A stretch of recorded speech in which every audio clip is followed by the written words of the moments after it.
अस्सलामुअलैकुम। Horror stories के एक न्यू एपिसोड के साथ मैं हूं मजहर मलिक। कैसे हैं आप लोग? उम्मीद है खैरियत से होंगे। आज की ये खौफनाक कहानी जो मैं आपको सुनाने जा रहा हूं, ये मुझे भेजी है अरशमान खान ने बीकानेर, इंडिया से। ये कहानी है ज़ीशान की जिंदगी से जुड़ी हुई। ज़ीशान कहते हैं, आज जिंदगी में सब कुछ है मेरे पास, लेकिन जब भी मैं अपने माजी में झांकता हूं तो एक खौफ की लहर इस अंदाज में मेरे वजूद पे तारी होती है कि जिस्म के अंदर कपकपी तारी हो जाती है। कहां से शुरू करूं अपनी कहानी और आपको बता सकूं मेरे साथ जिंदगी ने क्या किया। वो कहते हैं, मेरे वालिद मोहतरम जिनका नाम था आफ्ताब मंसूर और मेरी वालदा उज़्मा, इनकी मोहब्बत की शादी थी। मेरे वालिद एक बहुत अमीर कबीर ख़ानदान से थे और जिस घर में हम रिहाइश पजीर थे ये एक बहुत बड़ी हवेली थी। एक इतना बड़ा घर जो ना सिर्फ शानदार था बल्कि कई कमरों पे मुश्तमिल था। पैसे की रेल पेल थी। मेरे वालिद साहब मेरी मां से बहुत ज्यादा प्यार करते थे। शादी के कुछ अरसे बाद उनके यहां एक बेटा पैदा हुआ, फिर उनके यहां दूसरा बेटा पैदा हुआ, फिर तीसरा और फिर चौथा बेटा। उनके यहां 4 बेटों की पैदाइश हुई। अब वालिद साहब को ख्वाहिश थी कि अगर अल्लाह उनको एक बेटी भी अता कर दें तो वो बहुत अपने आप को खुशकिस्मत समझेंगे कि 4 बेटों के होते हुए एक बेटी भी है। और फिर मेरी वालदा पेट से हुई। मेरे वालिद ने बहुत दुआएं की, वालदा ने भी बहुत दुआएं की कि इस दफा उनके यहां बेटी की पैदाइश हो। और जब उस रात तेज बारिश हो रही थी और ये बारिश सुबह से ही हुई, ऐसी सुबह से शुरू हुई थी कि हर तरफ जल थल हो गया था। आसमान बादलों से घिरा हुआ था और ऐसा जोर से बरसा था, ऐसा जोर से बरसा था कि जगह जगह पे पानी जमा हो गया था और किसी भी लम्हे मेरी वालदा के यहां पैदाइश का वक्त करीब आ सकता था। यूं रात के टाइम जब उनके पेट में शदीद दर्द हुआ तो दाई को बुलाया गया।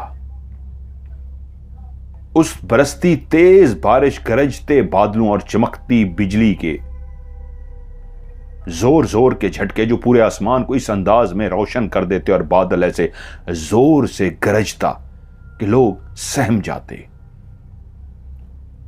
उसी बादलों की गरज में, उसी बादलों की धाड़ने की आवाजों में और चमकती बिजली में जब दाई हमारे घर में दाखिल हुई और उसने बच्चे की पैदाइश की तो बच्चा पैदा होते ही मेरी मां अल्लाह को प्यारी हो गई। इस दुनिया में एक और बेटा पैदा हो चुका था, लेकिन बेटे को पैदा करने वाली इस दुनिया को छोड़कर जा चुकी थी। यह खबर जब मेरे वालिद को सुनाई गई कि आपके यहां एक बेटे की पैदाइश हुई है लेकिन आपकी बीवी की जिंदगी नहीं बच सकी, तो ऐसा लगा जैसे उनके ऊपर बिजली गिर गई हो, उनको झटका लग गया हो। वो इस अंदाज में हक्का बक्का हो गए कि बीवी की मौत का सुन के उनको ऐसा शदीद झटका लगा कि वो धाड़े मार मार कर रोना शुरू हो गए और उस बेटे को देखने से भी इनकार कर दिया। उनकी नजरों में वो बेटा ही मनहूस था जो मां की जान ले गया था। एक ऐसा बेटा पैदा हुआ था जो खुद तो इस दुनिया में आ गया लेकिन दूसरी को दुनिया से उसने रुखसत कर दिया था। तो वालिद ने उसकी शक्ल देखने से भी इनकार कर दिया और वो बेटा था ज़ीशान, यानी कि मैं, जो आपको अपनी कहानी सुनाने जा रहा हूं। यूं पैदा होते ही मेरे वालिद ने मुझे मनहूस करार दे दिया कि एक ऐसा बच्चा जिसने अपनी मां को ही खा गया। वालदा की मौत का गम वाले साहब को इतना था कि वो हर वक्त दुखी रहते, कमरे से बाहर निकलना ही छोड़ दिया था, हर वक्त घर में ही पड़े रहते। रिश्तेदारों ने, लोगों ने बहुत कोशिश की कि किसी तरीके वो दुनिया में लौट आए, लेकिन उनको बीवी के मरने का गम खाए जा रहा था। यहां तक कि 6 महीने बाद वो ऐसे बीमार हुए कि बीमारी की हालत में अल्लाह को प्यारे हो गए। हमारे वालिदैन की जायदाद इतनी थी, पैसा इतना था, हवेली इतनी बड़ी थी कि हमारे पास किसी चीज की कमी नहीं थी, लेकिन मां के साथ साथ हम 5 भाई बाप से भी महरूम हो चुके थे। वहीं पे बड़ा बड़ा भाई जिसका नाम था मुजाहिद, उस घर में सिर्फ वाहिद एक बड़ा भाई ही था जो मुझसे प्यार करता था। बाकी तीनों भाई बाप की तरह मुझसे नफरत करते थे। वक्त गुजरता गया, भाइयों की भी शादियां हो गई और मैं अब मैट्रिक के इम्तिहान की तैयारी कर रहा था। हमारी उसी बड़ी सी हवेली के पास ही पैदल चलते हुए जाएं तो तकरीबन कोई 25 से 30 मिनट के फासले पे एक रेलवे ट्रैक मौजूद था और उस रेलवे ट्रैक के पास एक बहुत पुरानी टूटी फूटी हवेली मौजूद थी, जिसका सहन ही, जिसका लॉन ही बहुत बड़ा था और आगे कमरे ही कमरे थे। लेकिन उसके बारे में कई लोगों ने कई खौफनाक बातें मशहूर कर रखी थीं। लोगों का कहना था कि ये सिखों की कोई बहुत ही पुरानी हवेली है और इसके बारे में मशहूर था कि यहां पे पहले एक बहुत बड़ा कब्रिस्तान होता था। उस कब्रिस्तान को मलिया मेट करके उसी के ऊपर ही इस हवेली को बनाया गया था, इसलिए ये एक मनहूस हवेली थी। कौन इसके मालिक थे, किसने इसको बनवाया था, कोई भी नहीं जानता, लेकिन एक बात सब जानते थे, इस हवेली के अंदर कई तरह के सायों को देखा गया था। पहला वाकया जो मशहूर हुआ था, वहीं पे ही काफी अरसा पुराना एक वाकया था कि उस रेलवे ट्रैक के साथ एक शख्स गुजरता हुआ जा रहा था कि वो इस हवेली के सामने से गुजरा। तभी उसकी निगाह हवेली के दरवाजे के सामने एक साए पे पड़ी, जैसे कोई अंदर दरवाजे के साया मौजूद हो और वो बाहर किसी का मुंतजिर हो कि बाहर से कोई गुजरे, वो उससे बात कर सके। वो शख्स यही समझा किसी को शायद मेरी मदद की जरूरत है। वो जैसे ही दरवाजे के करीब पहुंचा तो उसे आवाज देकर मुखातिब किया गया। वो भी रुक गया मदद की गर्ज से। लोग उन दिनों में एक दूसरे की बेइंतहा मदद करते थे और जब वो अंदर गया, उसके साथ अंदर क्या हुआ वो कोई भी नहीं जानता। लेकिन अगली सुबह जब वो शख्स उस हवेली से बाहर निकल रहा था तो लोगों ने देखा कि वो पागल हो चुका था। उसकी हालत ऐसी थी जैसे सदियों से कोई नहाया ना हो, बालों में मट्टी अटकी हुई थी, उसके कपड़े जगह जगह से फटे हुए थे और उसके चेहरे पे धूल मट्टी ऐसी थी जैसे कोई शख्स काफी दिनों से, काफी अरसे से नहाया ना हो, मट्टी मट्टी हो गया हो। और जब वो बाहर निकला तो वो बिल्कुल पागल हो चुका था। कोई नहीं जानता था। एक राय कायम की गई थी कि यकीनन ये इस हवेली में गया होगा, किसी ने उसको बुलाया होगा और जब हवेली से बाहर निकला तो ये पागल क्यों हो गया। ये तो हवेली पहले से ही भूतिया हवेली मशहूर थी, लेकिन उस बंदे के बाद और ज्यादा भूतिया हवेली मशहूर हो गई। वहीं पे एक दूसरा वाकया काफी अरसे बाद हुआ। एक शख्स उसी तरह जैसे पहले एक शख्स वहां से गुजरा था, उसी हवेली के सामने गुजर रहा था कि उसे दरवाजे के अंदर कोई खड़ा हुआ नजर आया और एक नस्वानी सी आवाज थी जिसको उसने क्लियर सुना, उसे बुलाया गया था। जैसे ही उसने आवाज को सुना तो उस आवाज की सिमत चौंका और उस दरवाजे की तरफ जाने लगा तो उसे याद आया पहले भी एक शख्स अंदर गया था और वो पागल होकर निकला था। तो उसने दौड़ लगा दी और तभी उसने बताया कि वो शख्स मैं जानता हूं पागल कैसे हुआ था। पहले लोग सिर्फ इतना जानते थे कि एक शख्स को बाहर निकलते हुए देखा है और वो पागल हो चुका था। और उसका बाद में जब पता चला तो वो तो एक बिल्कुल ठीक ठाक शख्स था, कोई भी ऐसी उसमें बात या परेशानी या टेंशन नहीं थी। वो पागल होता सिवाय इसके कि इस हवेली से निकला था। और जब दूसरे शख्स ने गवाही दी कि मैंने इसी तरह देखा, किसी ने मुझे बुलाया और मैं उसके पास ही जा रहा था कि एकदम से मैं भाग निकला, तो सब ने अंदाजा लगा लिया पहले शख्स को भी ऐसे ही बुलाया गया होगा। और फिर उसका हश्र क्या हुआ लोगों ने देख लिया। उसके बाद जो तीसरा वाकया मशहूर हुआ, दो दोस्त रात को बातें करते करते उस रेलवे ट्रैक के साथ चलते चलते उस हवेली के सामने से गुजर रहे थे कि तभी उन्होंने हवेली के अंदर एक साये को देखा। क्योंकि वो दो दोस्त थे इसलिए डरे नहीं कि ये साया किसका है। वो काला स्याह एक साया सा था। जैसे ही उन्होंने उस साये को देखा, उनकी आंखों के सामने वो साया आहिस्ता आहिस्ता बड़ा होना शुरू हो गया। वो समझे शायद कहीं से लाइट पड़ रही है और लाइट पड़ने की वजह से जैसे आप चलते हैं आपका साया भी बड़ा होता जाता है, ऐसे ही वो साया भी बड़ा होता जा रहा है। लेकिन उनकी आंखों ने देखा वो साया बड़े होते होते इतना बड़ा हो गया कि उनको अपने सर को ऊपर उठाकर देखना पड़ा और वो लरज गए। वो साया बड़े होने के बाद इतना ऊंचा हो गया कि फिर उसने झुक के इनके चेहरों के करीब जब अपने आप को किया तो वो एक इंतहाई खौफनाक और भयानक चेहरा था। उस चेहरे को देखते ही वो चीखें मार के वहां से भाग पड़े और भागते भागते आगे जाकर गिरे और बेहोश हो गए।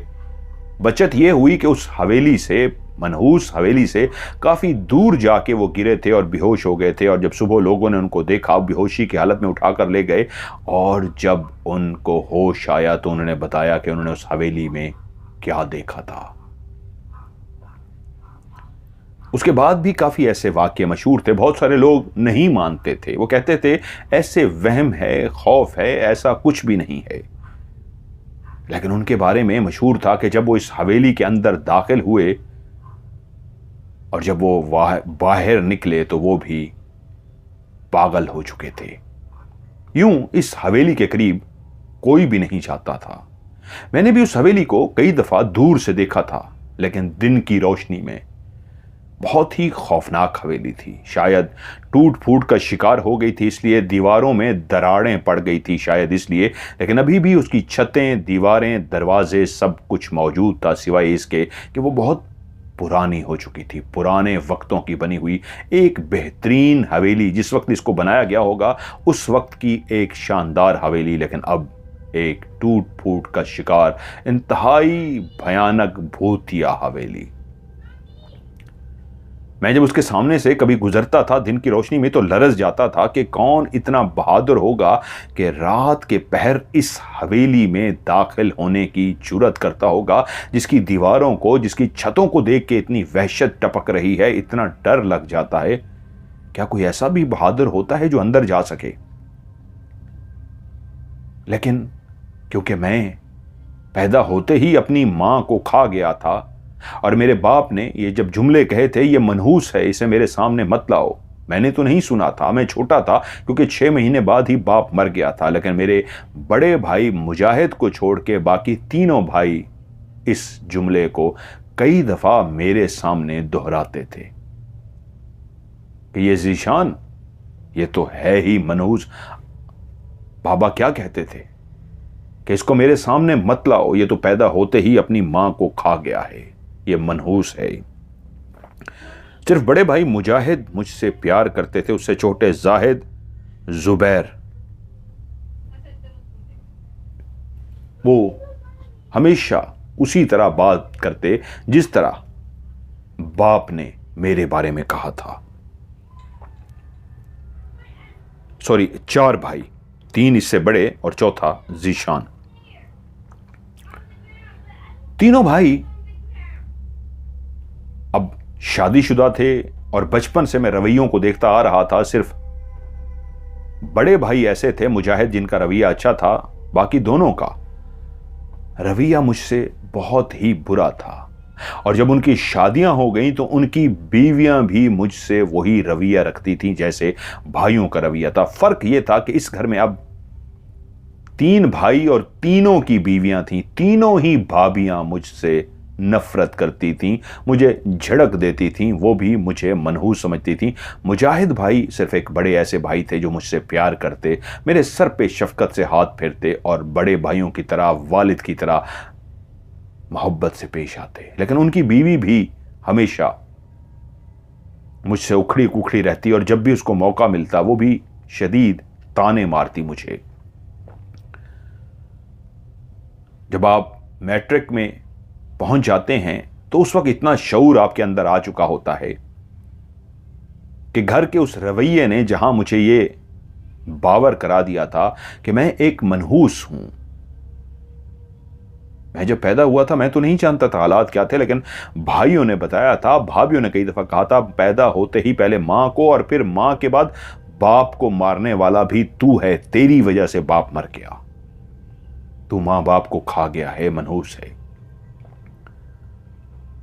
इसी तरह वक्त गुजरते गुजरते जब मैं मैट्रिक में आया तो अब इम्तिहान सर पर थे और मैं जानता था अगर इम्तिहानों में नंबर कम आए तो भाई मुझे छोड़ेंगे नहीं। मुझे हर सूरत में इम्तिहान में अच्छे नंबर लेने हैं। मैंने दिन रात पढ़ाई की कि मुझे हर सूरत में अच्छे नंबर लेने हैं, यहां तक कि इम्तिहानों का वक्त आ गया। मैं गया, मैंने पेपर दिए और सारे सवालात जो मैंने याद किए थे तकरीबन वही सवालात थे। मैंने उनका बैठ के सारा जवाब लिखा और मैं खुश था कि मेरे पेपर अच्छे हो गए हैं। लेकिन उसके बावजूद आपको रिजल्ट का खौफ होता है। मुझे रिजल्ट का बहुत खौफ था, पता नहीं रिजल्ट क्या आता है। और उस दिन मैं स्कूल पहुंचा, मैंने रिजल्ट मालूम किया। रिजल्ट सुनते ही मेरे पैरों के नीचे से जान निकल गई। मैं बुरे तरीके से फेल हो गया था। और जब ये मैंने खबर सुनी तो मैं लरस गया कि मैं फेल हो गया हूं। ये कैसे हो गया? मैं परेशानी की हालत में चलता हुआ घर पहुंचा। बड़े भाई मुजाहिद दूसरे शहर गए हुए थे और घर के अंदर बाकी तीनों भाई मौजूद थे। मैं एक नाम लिखना भूल गया हूं, शायद शाहिद नाम, यस शाहिद।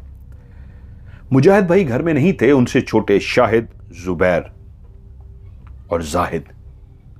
सबसे बड़े मेरे मुजाहिद भाई थे, मुजाहिद से छोटे जाहिद भाई, जाहिद से छोटे शाहिद और उसके बाद जुबैर थे। 5वां नंबर मेरा था, जीशान।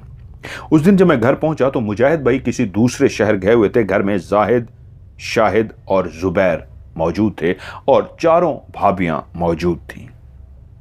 वो मेरा ही इंतजार कर रहे थे। मैं जैसे ही घर में दाखिल हुआ तो भाई ने पूछा, हाँ आज तुम्हारा रिजल्ट था, क्या हुआ? मेरे चेहरे को कोई भी देखता तो समझ जाता कि मैं फेल हो गया हूं। मेरा चेहरा ही बता रहा था जितना मैं डरा हुआ था, सहमा हुआ था रिजल्ट का बताते हुए। जिस घर में झिड़कियां सुनते, बुरे रवैये और हमेशा ठोकरें मैंने खाई हों, उनको जब बता रहा था कि हाँ मैं फेल हो गया हूं, तो तीनों भाइयों को इतना शदीद गुस्सा आया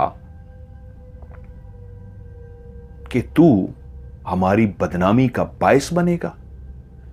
अब्बा ने किस तरह सबकी तरबियत की, देख हम चारों भाई किस तरह बेहतरीन तालीम हासिल की है, और तू ना सिर्फ मनहूस था बल्कि अब तूने मैट्रिक में भी ये आके हमें बुरी खबर सुनाई है कि तू फेल हो गया है। वो ऐसे तीनों भाई गुस्से में आए कि उन्होंने मुझे मारना शुरू कर दिया। पहला भाई आगे बढ़ा, उसने एक जोरदार थप्पड़ मेरे गाल पे मारा। मुझे मारता देख के दूसरा भाई आगे बढ़ा और उसने भी थप्पड़ों की बारिश कर दी। तीसरे भाई ने तो डंडा हाथ में उठा लिया कि हटो, इसको इस डंडे से ठीक करने की जरूरत है। और जब वो तीनों मुझे मार रहे थे तो मारते मारते मेरे कपड़े भी फट गए और भाभियां उनको पीछे से और तैश जला रही थीं। बजाय उनको रोकने के चारों भाभियां, मुजाहिद भाई घर में नहीं थे, उनकी बीवी भी उनको तैश जलाई जा रही कि और मारो इसको, ये है ही मनूस, घर पड़ा रहता है, कुछ नहीं करता है, ऐसी बातें कर रही थी कि उन तीनों ने इतना मारा, खूब मारा कि मैं अच्छा खासा कपड़े फटने के बाद जख्मों से चूर चूर हो गया। मेरा पूरा वजूद दुखना शुरू हो गया उस दर्द से जो मेरी पिटाई हुई थी। तभी एक भाभी ने कहा, तो अब इसको घर में रखना है, निकालो इसको घर से। बाकी भाभीियों ने भी हां में हां मिला दी। हाँ, इस मनहूस को घर से निकालो ताकि इसका दिमाग ठिकाने पे आए।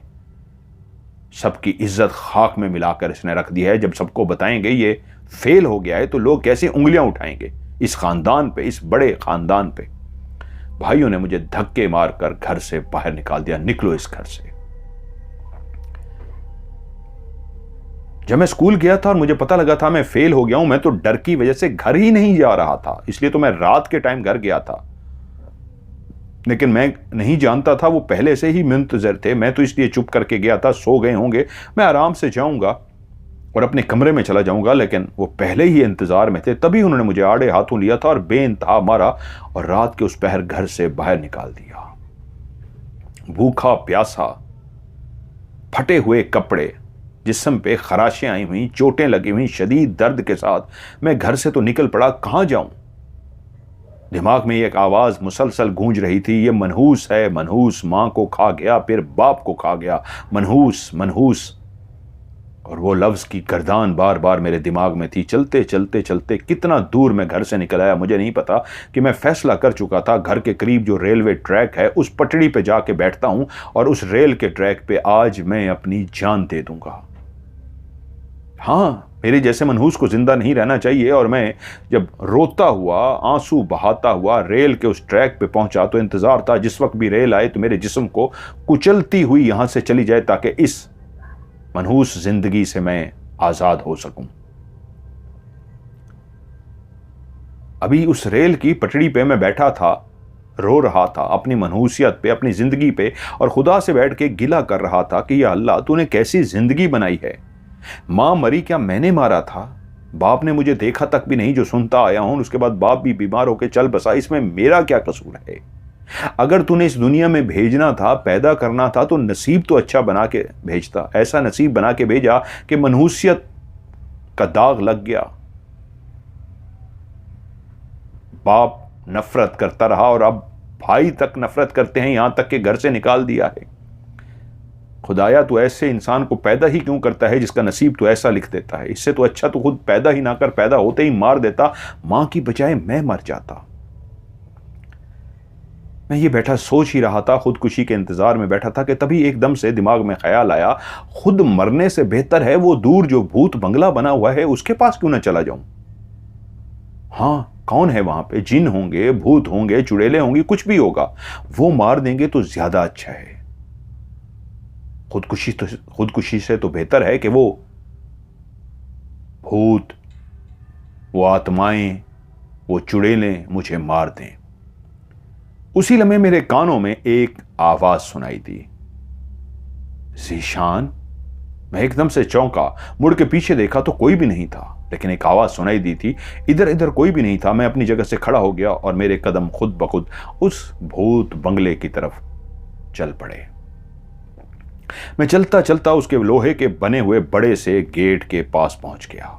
ऊंची ऊंची दीवारें और लोहे का बड़ा सा गेट। कि तभी फिर से मेरे कानों में एक सरगोशी सुनाई दी, ज़ीशान, ज़ीशान। मैं फिर से चौंक गया। मेरे अंदर डर नहीं था जो दिन के रोशनी में भी इस मकान के सामने से गुजरते हुए खौफजदा हो जाता था। जब आज मरने की ख्वाहिश थी तो खुदकुशी से तो बेहतर था कि ये बलाएं, ये जिन, भूत, ये आत्माएं मुझे मार देती। तो इस वक्त वो जो मुझे पुकारा जा रहा था ज़ीशान के नाम से, इंतहाई प्यार से, मुझे उससे बिल्कुल भी खौफ नहीं महसूस हो रहा था। इंसान जब अपनी जिंदगी को खत्म करने का सोच लेता है तो खौफ उससे दूर चला जाता है। बस उसे एक परवाह होती है, मुझे मरना है। मैंने उस बड़े से गेट को धक्का दिया तो वो बंद नहीं था। आराम से वो गेट चरचराहट पैदा करता हुआ खुलता गया। रात के उस पहर कोई सोच भी नहीं सकता था कि इस गेट के अंदर कोई दाखिल होगा। मैं जैसे ही उस गेट को खोल चुका तो मैंने देखा एक बहुत बड़ा लॉन है जो अब दरख्तों के पत्तों से भरा हुआ है। सूखे पत्ते जगह जगह पे पड़े हुए हैं। झाड़ियां उग चुकी हैं। उस लान की देखभाल ना करने की वजह से, वीरानी की वजह से, कई सालों से वीरान होने की वजह से जगह जगह पे खुरदार झाड़ियां उगी हुई हैं, दरख्तों के पत्ते पड़े हुए हैं। वीरानी मुंतजर है मेरी। मैं चलता हुआ उस लान को क्रॉस करने लगा।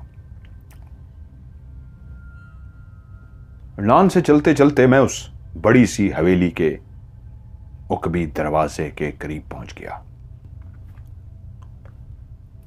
जैसे ही मैं उस दरवाजे के करीब पहुंच गया तो वो दरवाजा भी बंद था, उसको किसी ने ताला नहीं लगाया था, लेकिन बंद हुआ था। क्या ये अंदर से बंद तो नहीं होगा? मैं तो सोच भी नहीं सकता था रात के पहर इस भूतिया हवेली में दाखिल होना, लेकिन मरने की चाह खुदकुशी से बेहतर था। ये मखलूक मुझे मार डाले। मैं खुद ब खुद अंदर बढ़ता जा रहा था। मैंने उस लकड़ी के दरवाजे को भी धक्का दिया तो वो दरवाजा भी एक चरचराहट के साथ अंदर की तरफ खुलता चला गया। जैसे ही मैं अंदर दाखिल हुआ, चांद की चांदनी हर तरफ फैली हुई थी, लेकिन ये जो इमारत जिसके अंदर मैं दाखिल हो रहा था, ये अंधेरे में डूबी हुई थी। अब जब इस दरवाजे को मैंने खोल लिया तो अंदर तो घुप अंधेरा था। अब मैं अंदर किस तरफ जाऊं, कहां जाऊं? मुझे कुछ समझ ना आया। मैं कुछ देर खड़ा देखता रहा और फिर पता नहीं कैसे आहिस्ता आहिस्ता मेरी आंखें जैसे अंधेरे में देखने की आदी हो गई हों, जैसे हल्की हल्की रोशनी मेरी आंखों में आ गई हो और उस घुप अंधेरे वाले माहौल को जैसे मैं देख पा रहा हूं, मुझे नहीं पता कैसे। यहां तक कि मैं आगे की तरफ बढ़ा। ये दरवाजा जो मेन इस हवेली का दरवाजा था, इससे जैसे ही दाखिल होते ही एक बहुत बड़े हॉल में खुलता था। शायद अपने वक्त का ड्राइंग रूम था। उस हॉल के साथ कई दरवाजे मौजूद थे, शायद जो बेडरूम की तरफ जाते थे, कॉरिडोर की तरफ जाते थे, किस तरफ जाते थे ये मैं नहीं जानता। उस हॉल के अंदर खड़े होकर मैंने देखा तो वो अपने वक्त की एक ऐसी हवेली थी जिसके अंदर शमें जलाई जाती थी, जिसके अंदर लैंप जलाए जाते थे। उस वक्त शायद बिजली नहीं थी जिस वक्त इस हवेली को बनाया गया था। खड़े होके मैंने इर्द गिर्द का जायजा लिया और फिर उस जगह जहां अब मेरी आंखें देखने के काबिल हो गई थी, मैंने देखा वो हवेली का हिस्सा जहां मैं खड़ा हूं, हाल नुमा बड़ा सा कमरा है। उसके अंदर तो अब भी सामान पड़ा है, बहुत कम है, लेकिन अपने वक्त का सामान मौजूद है, फर्नीचर मौजूद है। मैं चलता हुआ दीवार के करीब गया तो दीवार के अंदर शमा जो रोशन की जाती थी, लालटेन जलाए जाते थे या दिया जलाए जाते थे, उसकी जगह भी बनी हुई थी। और मैं क्या देखता हूं, एक जगह पे एक दिया रखा है और उस दिए के साथ माचिस भी रखी है। खुद ब खुद मेरा हाथ उस माचिस की तरफ गया, उस माचिस को मैंने जलाया तो वो माचिस जल गई और मैंने उसको दिए को जला दिया। अब वो घुप अंधेरे का जो मंजर था रोशनी में बदल चुका था। उस दिए की रोशनी उस जगह को मुझे क्लियर दिखा रही थी।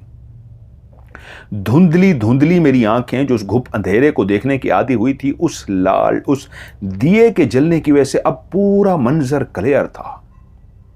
मट्टी से अटका हुआ ड्राइंग रूम, उसके सोफे जो लकड़ी के बने हुए थे, उसके ऊपर इतनी मट्टी जम चुकी थी कि रंग तक नजर नहीं आ रहा था कि इस लकड़ी का कलर कौन सा होगा। मट्टी का कलर था। बहुत ज्यादा सामान नहीं था, थोड़ा सा ही सामान था, लेकिन सब मट्टी से भरा हुआ और नीचे तक मैंने देख लिया किसी के पांव के कोई निशान नहीं थे। इतनी मट्टी की तह जमी हुई थी, जहां से चलता हुआ मैं आया था मेरे पांव के निशान मुझे नजर आए। मैं चलता हुआ माचिस हाथ में थामे दूसरे कमरे में पहुंच गया। दूसरे कमरे में मैं जैसे ही गया हूं तो क्या देखता हूं, उस वक्त की एक चारपाई उस कमरे के अंदर पड़ी हुई है और उस दूसरे कमरे में जिसमें मैं दाखिल हुआ हूं उसके भी दो दरवाजे लेफ्ट और राइट पे मौजूद हैं। उस माचिस से मैंने एक और दिए को जला दिया। दिए को जलाते ही पता नहीं क्यों मेरे कदम खुद ब खुद उस चारपाई की तरफ उठना शुरू हो गए और उस चारपाई पे जाकर मैं लेट गया। कभी भी आप ऐसी जगह पे दाखिल हों तो आपकी दिल की धड़कन तेज होती है, टांगे कांप रही होते, पूरा वजूद कांप रहा होता है। जिसको मौत की जुस्तजू हो, जो मरना चाहता हो, शायद उसके अंदर से खौफ भी खत्म हो जाता है। मैं जैसे ही उस चारपाई पे गया तो मुझे ऐसा लगा मेरी आंखें खुद ब खुद बंद होना शुरू हो गई हों, जैसे मैं नींद की आगोश में जाना चाहता हूं। उस चारपाई पे लेटते ही मेरी आंखें खुद ब खुद बंद हो गईं और मैं नींद की आगोश में चला गया। उस भूतिया भयानक हवेली में कोई सोच भी नहीं सकता था, मैं सो चुका था। ये रात का कौन सा पहर था ये मैं नहीं जानता कि एक छपाका सा हुआ, जैसे शीशे की कोई चीज टूटी हो। जैसे ही किसी चीज के टूटने का एहसास हुआ, मेरी आंख खुल गई और मैं जैसे ही जागा हूं तो क्या देखता हूं, जिस चारपाई पे मैं सोया था उसके पांव वाली साइड पे जो दरवाजा था वो खुला था, उसी से मैं दाखिल हुआ था। और सर वाली साइड का जो कोना बनता है, उस सर वाली साइड के कोने का जो दरवाजा पहले बंद था, अब वो खुल चुका है और उससे कोई रोशनी अंदर आ रही है। यानी कि उस दरवाजे के खुलने की वजह से क्लियर मुझे नजर आया उस तरफ रोशनी है।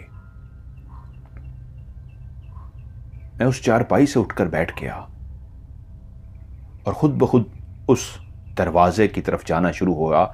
जैसे ही उस दरवाजे के करीब गया तो क्या देखता हूं, ऊपर फानूस की तरह एक लकड़ी का, फानूस तो नहीं है, लकड़ी का एक ऐसा बनाया गया है जिसके ऊपर दिए रखे गए हैं। गोल दायरे में रखा गया है, लोहे से उसको ऊपर बांधा गया है। जैसे लोहे का कोई फानूस होता है शीशे का, उसको लोहे से ऊपर बांध दिया जाता है, लटकाया जाता है, वैसे ही वो लकड़ी का बना हुआ लोहे से उसको लटकाया गया था और उसके ऊपर दिए रखे हुए थे और दिए जल रहे थे। मैं उसके दरवाजे से जैसे ही अंदर दाखिल हुआ, उन दियों को जलते हुए देख के हैरान रह गया, ये दिए कैसे जल रहे हैं। अभी मैं खड़ा उस भूतिया हवेली के उस कमरे में मंजर को देख ही रहा था कि मेरे कानों में फिर से एक आवाज आई, जैसे कोई जोरदार चीज जो शीशे की बनी हो उसको नीचे गिराया गया हो और उसके नीचे गिरने से किरचियां किरचियां हो गई हों। क्योंकि जब कोई शीशे की चीज नीचे गिरती है तो टूटने की आवाज इस अंदाज में आती है कि शीशा था और किरचियां किरचियां होगी। मैंने मुड़ के पीछे की तरफ देखा, यह आवाज कहां से आ रही है। इस शीशे के टूटने की आवाज इसी हवेली के किसी हिस्से से आई थी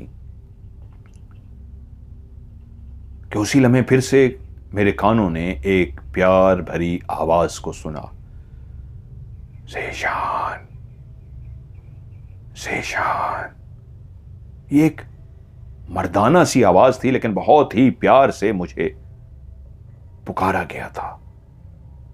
मैंने घूम के इधर उधर देखा कि ये कहां से आवाज आ रही है, तो इसी कमरे के साथ एक और दरवाजा बना हुआ था।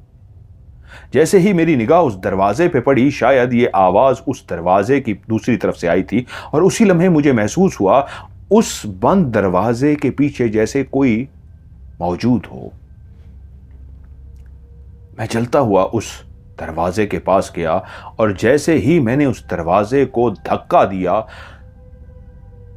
दूसरी तरफ बेइंतहा चिमगादड़ें मौजूद थीं जो मेरा इस्तकबाल करने के लिए रुकी हुई थीं कि मैं दरवाजा खोलूं और वो मेरा इस्तकबाल कर सकें। जैसे ही मैंने दरवाजा खोला तो एकदम से कई चिमगादड़ों ने मुझ पर हमला कर दिया। आप किसी बंद वीरान जगह पे हों और आप दरवाजा खोलें, अंधेरा भी हो, तो चमगादड़ आप पे हमला नहीं करती, आपके सरों के ऊपर उड़ती रहती है, गोल गोल घूमती है। लेकिन उन तमाम चमगादड़ों ने मेरे वजूद पे इस तरह हमला कर दिया कि वो सब की सब चमगादड़ें मेरे वजूद से चिपक गईं और चिपकते ही मेरे जिस्म से जैसे खून पीना शुरू कर दिया हो। यह हमला इतनी तेजी से और इतना अचानक हुआ था कि मुझे संभलने का मौका ही ना मिला। या मैंने दरवाजा खोला था, दूसरी तरफ अंधेरा था और दरवाजा खोलते ही कई चिमगादड़ें, जैसे 15-20 चिमगादड़ मेरे पूरे वजूद से लिपट गई थीं और वो इस अंदाज में लिपटी थीं कि बाकायदा खून पीने का मुझे महसूस हो रहा था, जैसे गुड़ुक गुड़ुक गुड़ुक कोई खून पीता है। मैं जोर जोर से चीखना शुरू हो गया, अपने वजूद से उन चिमगादड़ों को जोर जोर से हाथ मार रहा था कि हाथ मार के इन चिमगादड़ों को अपने वजूद से हटा सकूं। लेकिन वो इतनी जोर से चिमटी हुई थी मेरे वजूद से कि मैं उनको जितना भी हटाने की कोशिश करता तो और दर्द से मेरी चीख निकल जाती। मैं जैसे ही किसी चिमगादड़ को पकड़ने की कोशिश करता, मेरा हाथ उस चिमगादड़ पे जाता। पहले तो मैं जोर जोर से हाथ मार रहा था, लेकिन वो जिस अंदाज में खून पी रही थी, मुझे लगा इस तरीके नहीं उतरेंगी। फिर मैंने ना चाहते हुए भी, खौफजदा हालत में भी, उनको खींचना शुरू कर दिया कि चिमगादड़ को खींचूं और अपने वजूद से अलग करूं। खींचते हुए एक चिमगादड़ को मैंने जोर से पकड़ा और जैसे ही खींचा तो वो मेरे वजूद से अलग तो हो गई, लेकिन एक खून का ऐसा धारा जैसे फुआरा बहता है उस जगह से बहना शुरू हो गया। उसने इतना ज्यादा बड़ा जख्म कर दिया था और जैसे ही उसे मैंने पकड़ के खींचा और फेंका तो वो उड़ती हुई दूर गई और फिर तेजी से आके उसी जगह पे जहां से मैंने उसे हटाया था उसी जगह पे चिमट गई। अब मैं तेजी से उनको खींचने की कोशिश कर रहा था, लेकिन उन चिमगादड़ों ने मेरे वजूद को इतना सख्ती से पकड़ रखा था कि मैं जितना जोर से भी खींचता, किसी चिमगादड़ को भी मैं वहां से हटा नहीं पा रहा था। वो जो मरने के लिए इस हवेली में दाखिल हुआ था, जिसे खुदकुशी नहीं करनी थी, ट्रेन के नीचे आके नहीं मरना था, ये ज्यादा बेहतर लगा था कि जिन भूत मुझे मार दें। लेकिन जब आप जिन भूतों ने, चुड़ैलों ने या उन चिमगादड़ों ने मेरे ऊपर हमला किया था, तो अब मुझे लग रहा था नहीं, मुझे अपनी जान बचानी है। इंसान भी क्या चीज है। मैं अब जोर लगा के उन चमगादड़ों को खींच रहा हूं, लेकिन चमगादड़ें मेरे वजूद से ऐसी चिपकी हुई हैं कि जोर लगाने के बावजूद, एक चमगादड़ जो मेरी टांग पे थी उसको मैंने दोनों हाथों से जोर लगा के खींचने की कोशिश की तो उसके दोनों पर मेरे हाथ में आ गए, लेकिन उसका मुंह और बाकी वजूद वहीं पे चिपका रह गया। मैं चीखें मार रहा हूं, मैं डर रहा हूं, मैं खौफजदा हूं, मैं तकलीफ में हूं, मुझे दर्द हो रही है। और उसको कितना जोर लगा के मैंने खींचा होगा उस चिमगादड़ को कि उसके दोनों परों से पकड़ के जोर लगा के खींचा, पर मेरे हाथों में आ गए।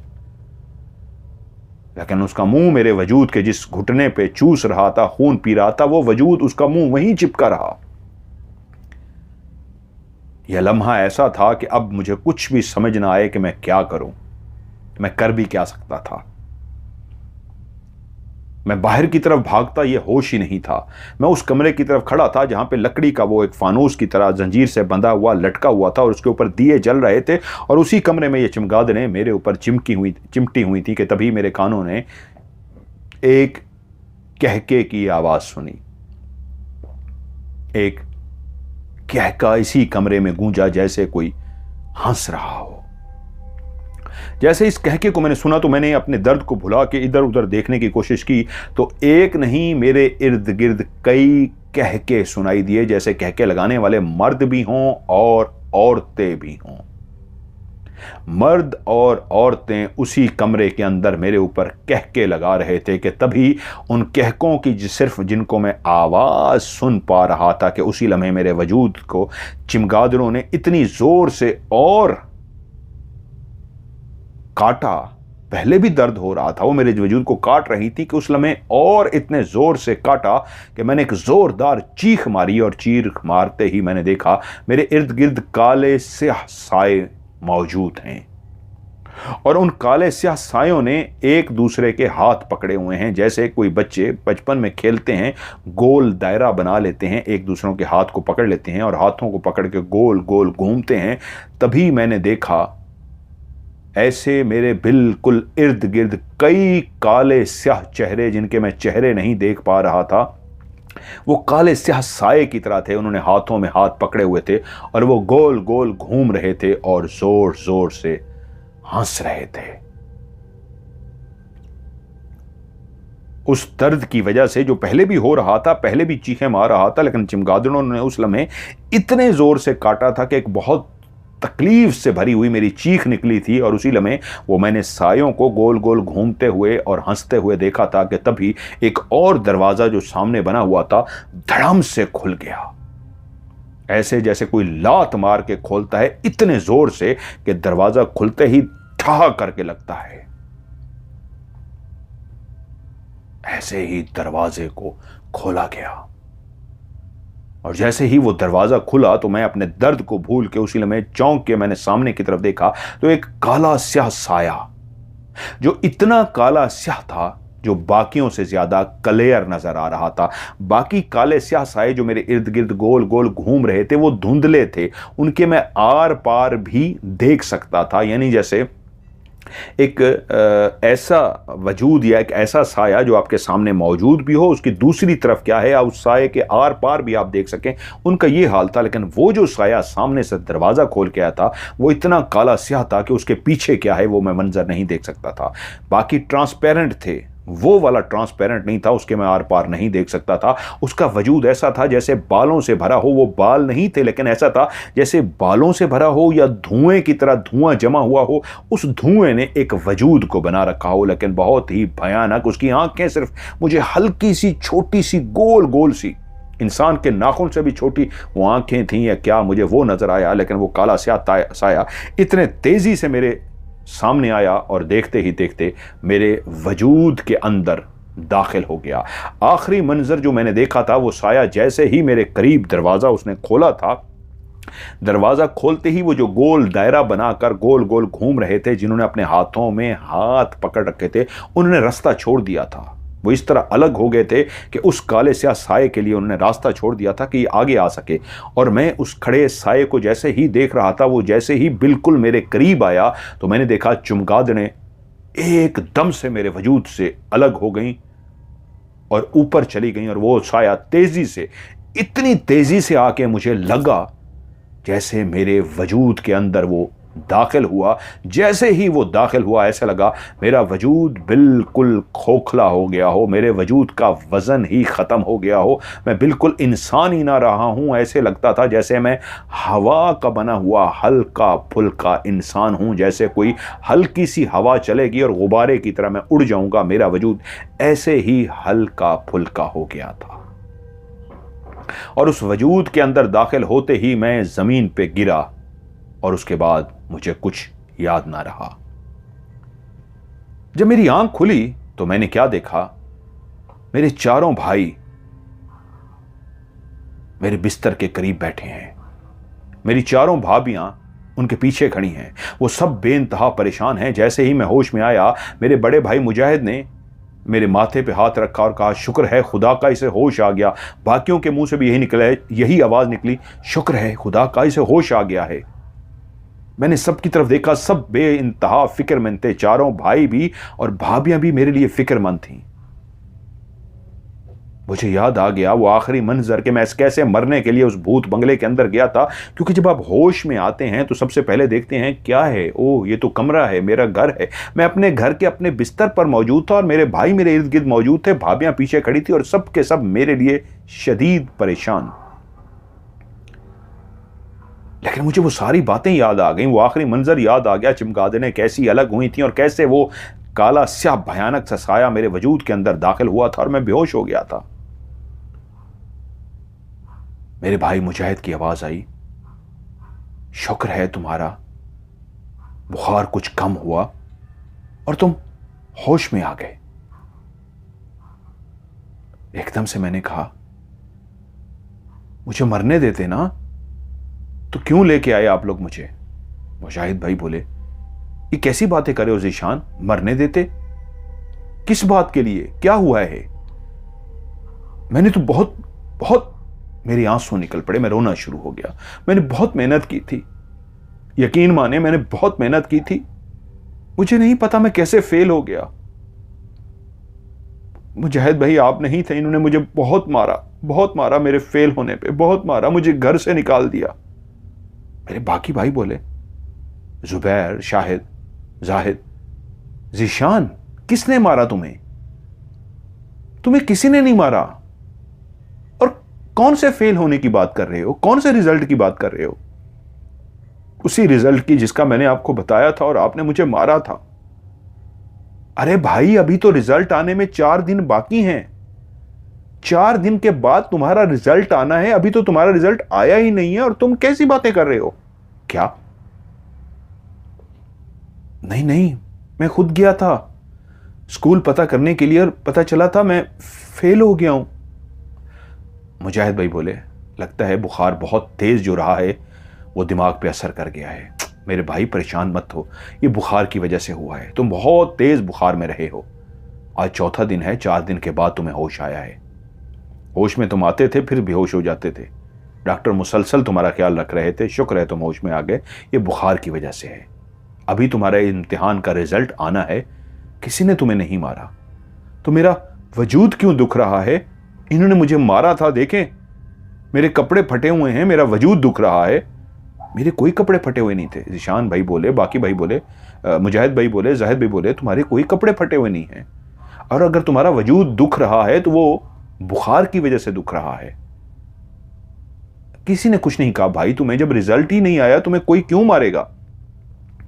लेकिन हैरत की बात यह थी, भाइयों के साथ साथ मेरी भाभियों का रवैया भी ऐसे था जैसे वो मेरे लिए शदीद परेशान हो। वो भाभियां जो कभी सीधे मुंह मुझसे बात ही नहीं करती थी, इस लम्हे वो भी परेशान थी और मेरे लिए दुआएं कर रही थी।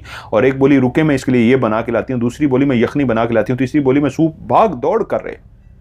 खैर मैं ठीक हो गया, लेकिन ये सवाल तो अभी तक कायम था कि क्या मैंने भयानक ख्वाब देखा था, क्या बुखार की हालत में ये सब कुछ मैंने देखा था। अभी जब रिजल्ट नहीं आया तो फिर ये क्या है। और वाकई 4 दिन बाद जो रिजल्ट आया उसमें मैं बेहतरीन नंबरों से फर्स्ट डिवीजन में पास हो गया था। तो जब मैं पास हो गया था तो ये क्या था, मैंने बुखार की हालत में, ख्वाब की हालत में क्या देखा है। हाँ, फिर मेरे दिमाग ने यही कहा शायद मैं बीमार हुआ हूं और शदीद बुखार की हालत में ये सब कुछ मैंने देखा है। और फिर जब एक रिजल्ट अच्छा आ गया तो मैंने कॉलेज में दाखिला ले लिया, और वहीं कॉलेज में ही एक लड़का मेरा बेहतरीन दोस्त बना जिसका नाम था हबीब। हबीब मेरा बेहतरीन दोस्त बन गया। हबीब और मैं कॉलेज में इकट्ठे ही फिरते, इकट्ठे घूमते फिरते। अब फ़र्क ये पड़ा था उस बुखार के बाद भाइयों का और भाभियों का रवैया मुझसे बहुत ज़बरदस्त हो गया था। सब बहुत प्यार से मिलते, प्यार से बात करते। वो जो पहले डांटा जाता था, मनहूस कहा जाता था, जुमले कसे कहे जाते थे, कोसा जाता था, अब ऐसा कुछ भी नहीं हो रहा था। सब के सब मोहब्बत से पेश आ रहे थे और मैं खुश हो गया था। तकरीबन कोई 6 महीने बाद मेरे बड़े भाई मुजाहिद एक दिन घर दाखिल हुए तो वो बार बार खांस रहे थे। उनको शदीद खांसी आ रही थी, शायद गला खराब हो गया था या क्या हुआ था, उस वजह से वो खांस रहे थे। लेकिन खांसते खांसते 3 से 4 दिन के अंदर उनकी तबीयत इतनी ख़राब हो गई कि खांसते खांसते बिस्तर पे आ गए। भाभी, बड़ी जो भाभी थी वो परेशान हो गई।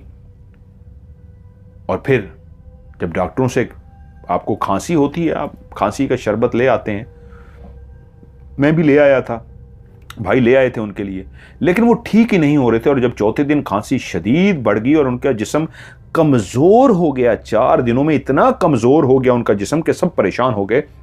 फौरी तौर पे उनको हस्पताल लेके गए, उनके जिस्म के सारे टेस्ट कराए गए। तो टेस्टों में रिपोर्ट से पता चला उनके जिस्म के अंदर खून की कमी हो गई है। और जब खून की कमी हो गई तो उनके लिए खून का बंदोबस्त किया गया।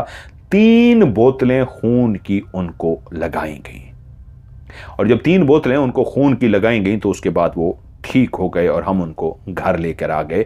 लेकिन घर आने के बाद भी एक चीज़ जो सब नोट कर रहे थे कि मुजाहिद भाई की तबीयत ठीक तो हो गई थी, लेकिन सेहत दिन ब दिन ख़राब होती जा रही थी, दिन ब दिन वो कमज़ोर होते जा रहे थे।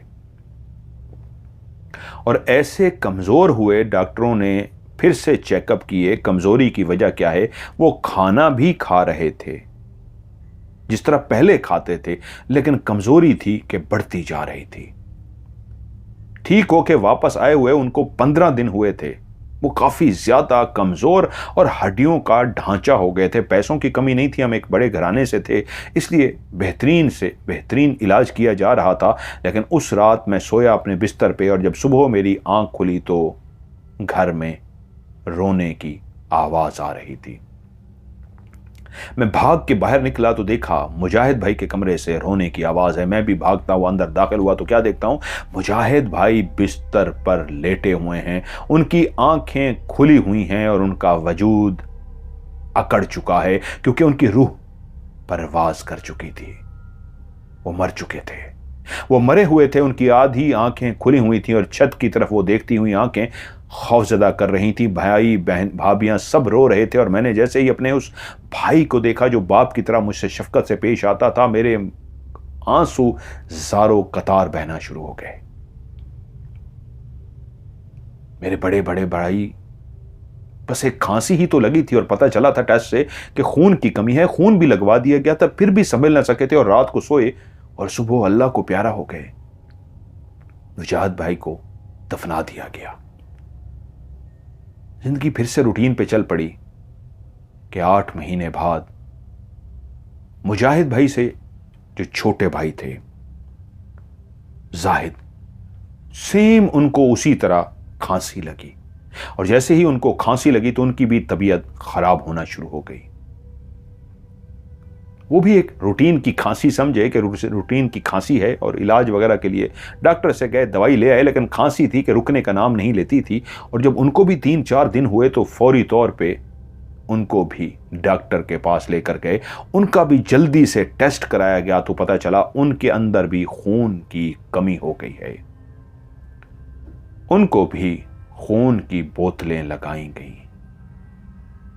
लेकिन खून की बोतलें लगाने के बाद जब वो घर तो आ गए, लेकिन उसी तरह वो भी कमज़ोर होते गए जैसे बड़े भाई मुजाहिद कमज़ोर होते गए थे। और कुछ दिनों के बाद वो भी अल्लाह को प्यारे हो गए। जैसे ही दूसरे भाई उसी सेम बीमारी से, जिसका इलाज ही नहीं था, बीमारी का सही तरीके पता ही नहीं चल सका था, वो भी अल्लाह को प्यारे हो गए। तो जब मुजाहिद भाई इस दुनिया से गए थे और दूसरे भाई भी गए तो बाकी दोनों भाई परेशान हो गए। शाहिद और जुबैर, मेरे ख्याल में नाम लिखा है, मैं नाम देख लूं, जुबैर, 5वां मैं था जीशान, वो परेशान हो गए। तो उसी वक्त शाहिद भाई ने फैसला किया, मैं यहां नहीं रहूंगा, मैं इस हवेली को छोड़कर जा रहा हूं। उसको क्या समझाते, क्या रोकने के लिए कहते, क्योंकि 2 जवान भाई हट्टे कट्टे, सेहतमंद, खूबसूरत, किसी बीमारी, आज तक कोई नशा नहीं, कुछ भी नहीं, कोई परेशानी नहीं, कोई टेंशन नहीं, जिस तरह वो चले गए थे, बस वो डर सा गया। शाहिद भाई अपनी बीवी बच्चों को लेके दूसरे एक और घर जो उन्होंने किराए पे लिया वहां पे शिफ्ट हो गए। और जो जुबैर भाई थे, उनकी बीवी इतनी डर गई कि उसने कहा, मुझे अभी इस हवेली में नहीं रहना, अपने बच्चों को लेकर मैके जाना है कुछ दिनों के लिए।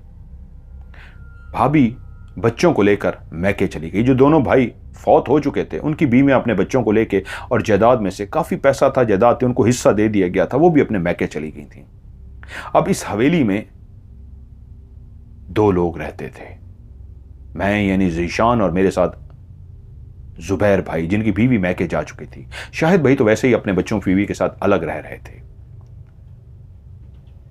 कुछ दिनों के बाद मैंने भी फैसला किया कि मैं इस हवेली में नहीं रहूंगा, शाहिद भाई के साथ उनके घर जाके रहूंगा।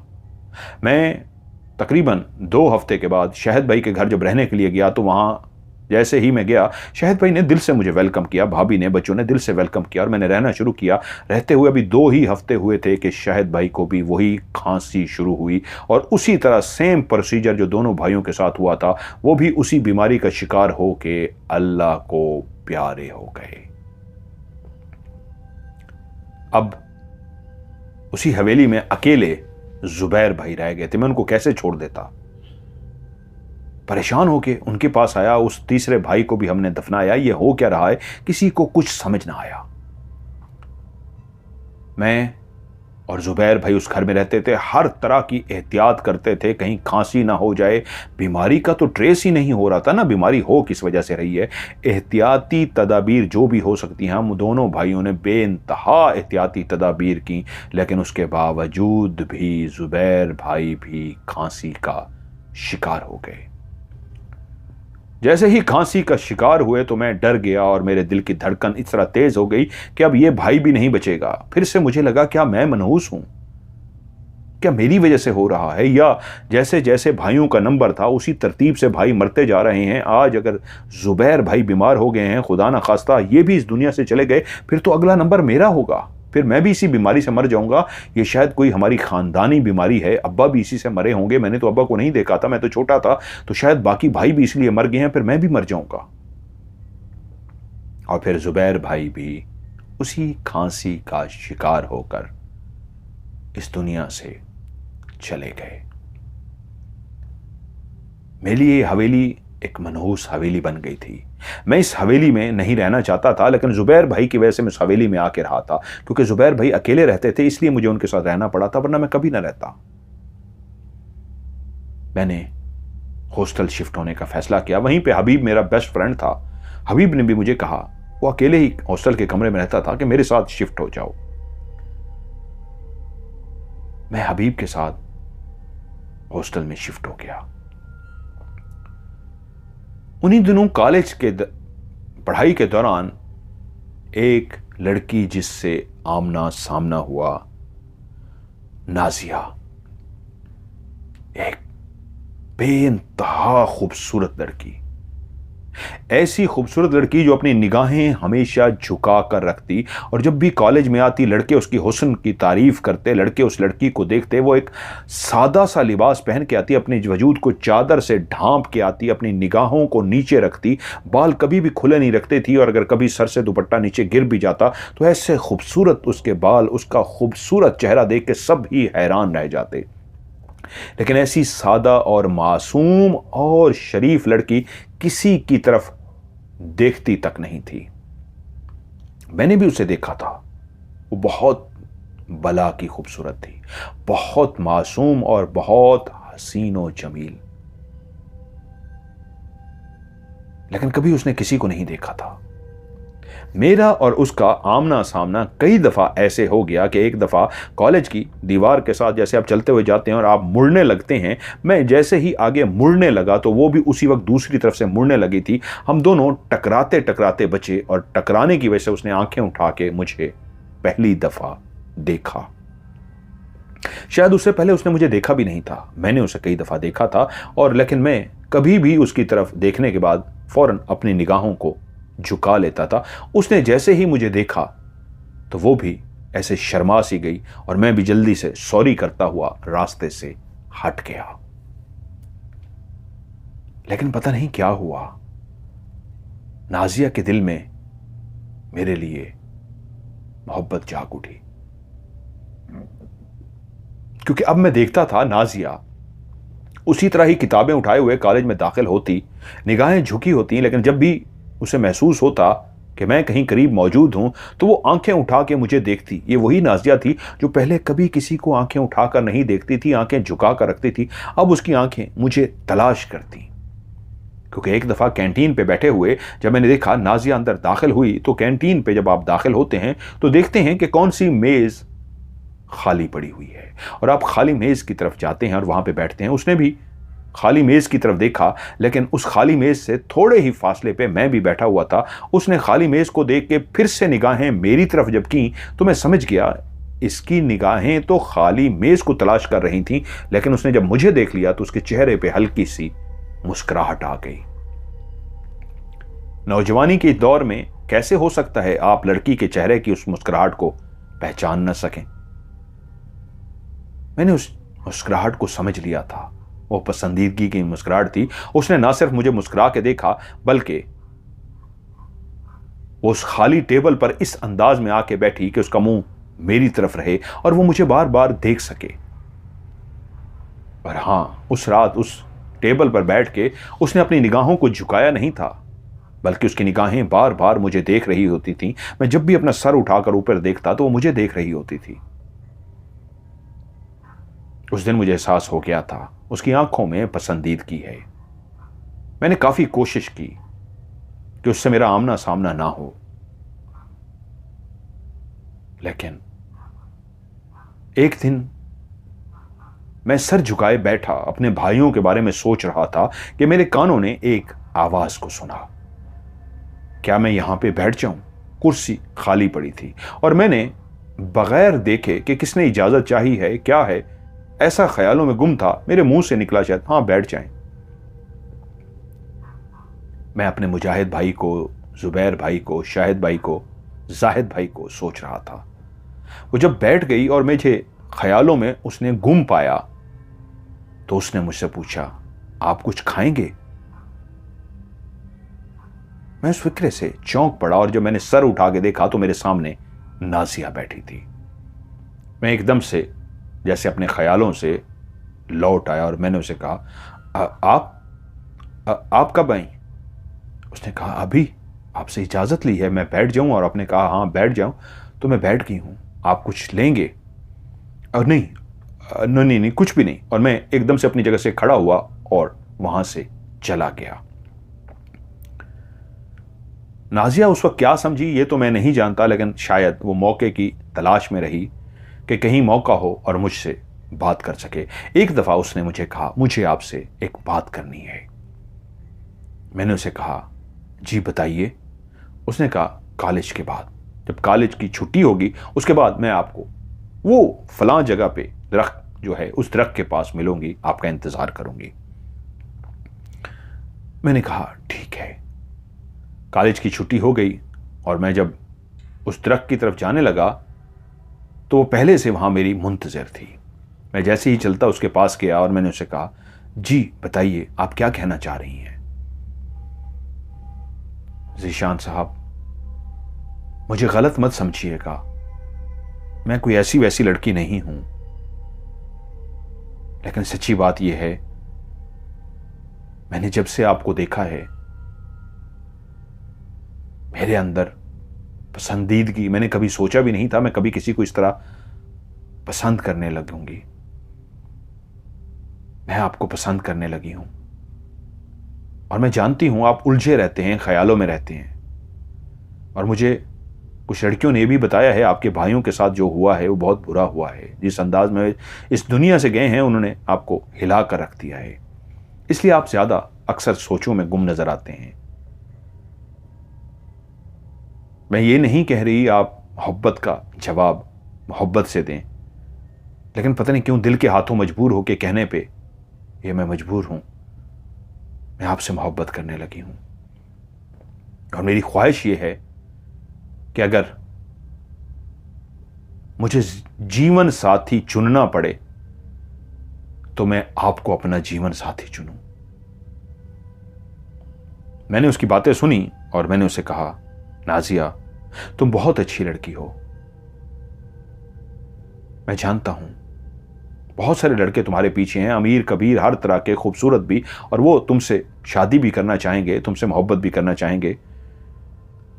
लेकिन सच्ची बात यह है, मैं तुम्हारा दिल नहीं दुखाना चाहता, ना ये कहना चाहता हूं मुझे तुमसे नफरत है, ना ये कहना चाहता हूं मुझे तुमसे मोहब्बत है। सिर्फ इतना कहना चाहता हूं मुझे अपनी भी समझ नहीं है। मुझे इस वक्त तो तालीम मुकम्मल करनी है। मैं जिन हालात से गुजर रहा हूं, जो हालात मेरे हैं, इन हालात में आप सोच भी नहीं सकती कि मेरी ज़हनी कैफियत क्या है। बस इतना कहूंगा, मुझे गलत मत समझिएगा और प्लीज़ दोबारा कभी मेरे रास्ते में ना आइएगा। मैं बुरा नहीं हूं, ना आपका दिल तोड़ना चाहता हूं, लेकिन मैं किसी को दुख नहीं देना चाहता, मेरी वजह से कोई दुखी हो जाए। मेरी अपनी जिंदगी क्या कर रही है मेरे साथ मुझे समझ नहीं आ रहा। उसको मैंने कहा और वहां से चल दिया। मैं कमरे में दाखिल हुआ तो मुझे लगा कि मैंने गलत किया है। उस मासूम लड़की ने क्या कहा दिया था, मैं उसके साथ शायद तल्ख जुमले कह आया हूं। उसको प्यार से भी कहा जा सकता था। एंड में बात करते हुए शायद मैं तल्ख हो गया था और इतना क्या बात करने की जरूरत थी। मुझे ऐसे लगा कि मुझे उससे कल जाके माजरत करनी चाहिए, क्योंकि जिस वक्त मैं बातें कर रहा था मैंने उसकी आंखों में आंसू भी देख लिए थे। लेकिन शायद मैं अपने बोलने की रवानी में ऐसा मस्त था कि उसकी क्या कैफियत है, मेरी बातें उसके दिल को कितना दुखा रही हैं, वो कितना आंसू बहा रही है, मैं कुछ भी नहीं देख सका था। हॉस्टल के कमरे में आके एहसास हुआ वो तो रो रही थी, मैंने उसका दिल तोड़ा था। नहीं, मैंने गलत किया है। मुझे किसी का दिल नहीं तोड़ना चाहिए था। मैं उसको मोहब्बत का जवाब नहीं दे सकता मोहब्बत में, लेकिन इतना तल्ख भी शायद मैंने कुछ गलत कहा है और मुझे सही तरीके याद भी नहीं था मैंने क्या कहा है। उसी वक्त मैं फैसला कर चुका, कल मैं जरूर उससे माजरत करूंगा। थोड़ी देर के बाद मेरा दोस्त हबीब कमरे में दाखिल हुआ। वो जैसे ही कमरे में दाखिल हुआ वो खांसता हुआ आ रहा था।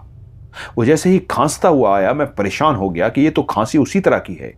हबीब क्या हुआ है? कुछ नहीं यार, बस थोड़ा सा गला खराब है और खांसे जा रहा है कि बस, ऐसा कुछ भी नहीं।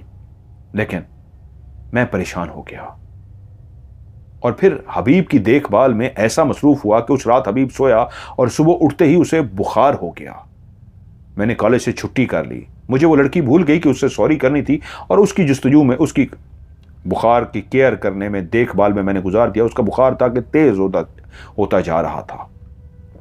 और फिर उसे भी जब मैं डॉक्टर के पास लेके गए, दवाई लेके आया, तो उसका बुखार कम नहीं हुआ बल्कि खांसी बढ़ती जा रही थी। और उसका जब टेस्ट कराया गया तो पता चला खून की कमी हो गई है। और उसकी खून की कमी ऐसी हुई कि उसको भी खून की बोतलें तो लगी, लेकिन फिर वो ठीक ना हो सका और कुछ दिनों के बाद वो भी मेरे भाइयों की तरह इस दुनिया से चला गया। जब वो इस दुनिया से गया तो वो लड़की भी मुझे भूल गई थी। अपने दोस्त का ऐसा दुख था कि कुछ समझ ना आई।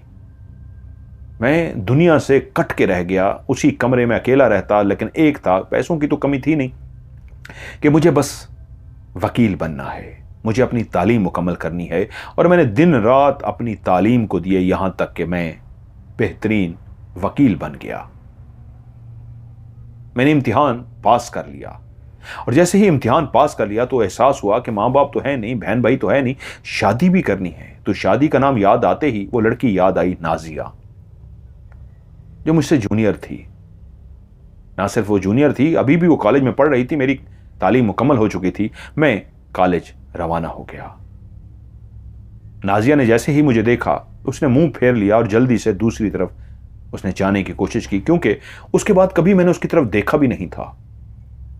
जब मैंने उसे उसकी मोहब्बत का इनकार में जवाब दिया था और क्या कुछ कहा था, उसके बाद कभी उसके सामने भी नहीं आया था। तो वो भी शायद मुझे देखती थी और मुंह मोड़ लेती थी। मुझे इसका एहसास ही नहीं था। आज भी जब मैं उसकी तरफ जाना शुरू हुआ तो उसने मुंह मोड़ लिया और वो मेरे सामने आ रही थी, मैं भी उसके सामने, यानी हम आमने सामने आ रहे थे। उसने जैसे मुझे आते हुए देखा, उसने वापस मुंह मोड़ा और उसी तरफ जाना शुरू हो गई कि इसका मेरा आमना सामना ना हो। वो वापस मुड़ गई। मैं तेज तेज कदम उठाता हुआ उसके पीछे पहुंच गया और उसे आवाज दी, नाजिया, नाजिया। मेरी आवाज पे वो रुक गई और इस अंदाज में मुझे देखा जैसे कोई अनजान दूसरे को देखता है और आंखों से सवाल पूछता है, क्यों रोका है तुमने मुझे? मैंने कहा, नाजिया, मैं आज अपने इम्तिहान को पास कर चुका हूं। मेरा कोई नहीं है, माँ बाप, बहन भाई, लेकिन मुझे शादी करनी है। और आज जो मेरा मकसद था, वो इम्तिहान में पास होना था, पूरा हो गया। मैं तुम्हारे पास इसलिए आया हूं, मैं तुम्हारे घर वालों से तुम्हारा हाथ मांगना चाहता हूं। मैं तुमसे शादी करना चाहता हूं। क्या तुम मुझसे शादी करोगी? उसे अपनी आंखों पे यकीन ना आया। वो चुप करके खड़ी मुझे देखती रही। उसने हाँ या ना में कोई जवाब ना दिया, जैसे वो आंखों से सवाल कर रही हो, तुम्हारा दिमाग ठीक है? कभी क्या कहते हो और अभी ये कह दोगे मैं तो मजाक कर रहा था। मैंने कहा, नहीं, मैं जानता हूं मैंने तुम्हें झाड़ा था। उस वक्त मैं जिस हालात से गुजर रहा था तुम सोच भी नहीं सकती। आज मैं अपने पांव पे खड़ा हो चुका हूं। मेरा मकसद पूरा हो गया है, तालीम मुकम्मल करना। अब मैं दिल से हमारा हाथ मांगना चाहता हूं तुम्हारे वालिदैन से। जब तक तुम हाँ नहीं करोगी, मैं अपने वालिदैन को नहीं भेजूंगा। उसे जब मैं यकीन दिलाने में कामयाब हो गया तो उसने कहा, हाँ, मैंने तुम्हारे अलावा उस दिन के बाद किसी से कोई दोस्ती नहीं की, किसी को नहीं देखा। मैंने रब से मांगा है तो सिर्फ और सिर्फ तुम्हें मांगा है। हाँ, तुम्हारी तरफ देखा नहीं, लेकिन रब से मांगती रही हूं। और देखो, आज तुम मेरे सामने खड़े हो, रब ने मेरी दुआ कबूल कर ली। मुझे खुशी होगी। मैंने उस वक्त भी कहा था कि मेरी मोहब्बत का जवाब आप ना नहीं देना चाहते, ना दें, लेकिन मेरी ख्वाहिश है कि आप मेरा जीवन साथी बने, मेरे शौहर बने। मैंने नाजिया के घर रिश्ता भेजा, उनको सारी अपनी कैफियत बताई। मैं एक नवाब घराने से था, हवेली थी हमारी, काफ़ी पैसा था। उन्होंने फौरी तौर पे उस रिश्ते को कबूल कर लिया। और यूं नाजिया और मेरी शादी हो गई। नाजिया शादी होके उसी हवेली में आ गई, उसी मेरे घर में आ गई जहां मेरे भाई रहते थे, जहां कभी मेरे माँ बाप रहते थे। हमारी शादी को 6 महीने हो गए थे। हम दोनों बहुत ज्यादा खुश थे। नाजिया बहुत ज्यादा खुश थी कि एक दिन जब मैं घर में दाखिल हुआ तो क्या देखता हूं, वो खांस रही है। जैसे ही उस खांसी को सुना तो मेरे वजूद के अंदर एक कपकपाहट आ गई। मैं इस खांसी को कैसे भूल सकता था? आखिरी दफा मेरा दोस्त हबीब इसी तरह खांस रहा था। फिर मैंने अपने भाइयों को खांसते हुए सुना था और जैसे ही मैंने उसकी खांसी सुनी, भागता हुआ उसके पास गया और उससे कहा, नाजिया, नाजिया, क्या हुआ है तुम्हें? तो एकदम से बोली, अरे भाई क्या हुआ है? एक खांसी हुई है हल्की सी, और तो कुछ नहीं। मैं उसको कैसे बताता, इसी खांसी ने तो मेरे खानदान की जान ली थी। मैं उसे फौरी तौर पर लेकर डॉक्टर के पास गया, जबकि वो बजीद थी। अरे भाई खांसी है, 1-2 दिन में ठीक हो जाएगी, लेकिन मैं उसको नहीं बता सकता था। मेरे पास पैसे की कमी नहीं थी। मैंने बेदरेग पैसा लगाया, महंगे से महंगे डॉक्टर के पास उसको लेके गया, लेकिन उसकी खांसी ठीक नहीं हो रही थी। यहां तक कि डॉक्टरों ने कहा इसका जिस्म कमजोर से कमजोर होता जा रहा है, खून की कमी होती जा रही है। रिपोर्टें बता रही थी कि इसके जिस्म से भी खून कम हो गया है। उसको खून की बोतलें लग गई थी और मैं समझ गया था अब मेरा प्यारा रिश्ता, एक मोहब्बत का रिश्ता, मेरी बीवी जिससे मैं शदीद प्यार करता हूं, अब वो भी नहीं बचेगी। मैं टूट गया, मैं घर आ गया। मैं जैसे ही घर आया मेरे आंसू बह रहे थे, मैं रो रहा था और फिर से याद आया क्या वाकई मैं बदनसीब हूं। वो बचपन का वो लम्हा याद आ गया जब रेलवे ट्रैक पर बैठकर मैं रो रहा था, खुदकुशी करने के लिए गया था, रब से कहा था कि या अल्लाह क्या मैं वाकई तूने मुझे मनहूस पैदा किया है कि पैदा होते ही मैं मां को खा गया, पैदा होते ही मैं बाप को खा गया, और फिर इतना लंबा सफर जिसमें मैं भाइयों को मैंने मार दिया, मैं बच गया हूं। आहिस्ता आहिस्ता भाई चले गए, दोस्त चले गए, मैं बच गया हूं, और आज एक बीवी मिली है तो वो भी जा रही है। क्यों? मैंने क्या गुनाह किया है? ऐसे रोते रोते मैंने वजू किया, जाए नमाज उठाई, जाए नमाज जमीन पे बिछाई और नमाज पढ़ी। नमाज पढ़ने के बाद ऐसा सजदे में गिरा कि आंसू थे रुकने का नाम ही नहीं ले रहे थे। ऐसा गिड़गिड़ा के रोया जो कई सालों से नहीं रो सका था। वो ऐसा रोया, ऐसा रोया, ऐसा रोया कि रोते रोते उसी सजदे में ही नींद आ गई। गिर सा गया और वहीं मुसल्ले पे ही सो गया।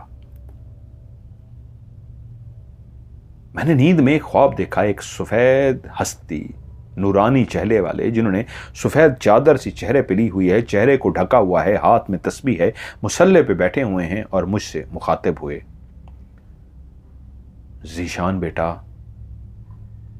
खुदा ने तुम्हारी आहो बका, तुम्हारा रोना कबूल कर लिया है। रब को तुम पे तरस आ गया है, घबराओ मत। जैसे ही सुबह उठना, उठते ही यहां से निकल पड़ना, और फलां जगह पे चलते ही रोड के नीचे एक कच्चा रास्ता आएगा, वहीं पे उतर जाना, और चलते चलते आगे जंगल में आके एक कमरा सा बना होगा कच्चा सा, उसी कमरे पे जाके दस्तक देना।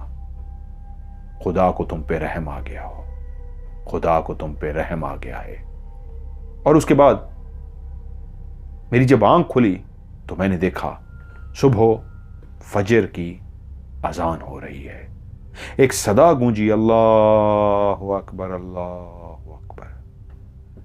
मैंने उठा, वुजू किया, नमाज पढ़ी, और मुझे जो ख्वाब में इशारा दिया गया था कि ख्वाब में कहा गया था कि सुबह उठते ही रवाना हो जाना, मैंने बाहर तेजी से गाड़ी में सवार हुआ, अपनी गाड़ी को चलाता हुआ उसी सड़क पे पहुंचा, और नीचे उसी कच्चे रास्ते की तरफ चलता चलता जंगल की जब उस जगह पे पहुंचा तो वहां पे एक कमरा मौजूद था। जो नक्शा मुझे दिखाया गया था सेम मैं उसी नक्शे पे गया था। एक कच्चा सा कमरा मौजूद था। उस कमरे के दरवाजे के बाहर एक टाट सा लटक रहा था, दरवाज़ा खुला हुआ था। मैंने दरवाजे को ज़ोर ज़ोर से हाथ मारा तो अंदर से आवाज़ आई, चले आओ, अंदर चले आओ।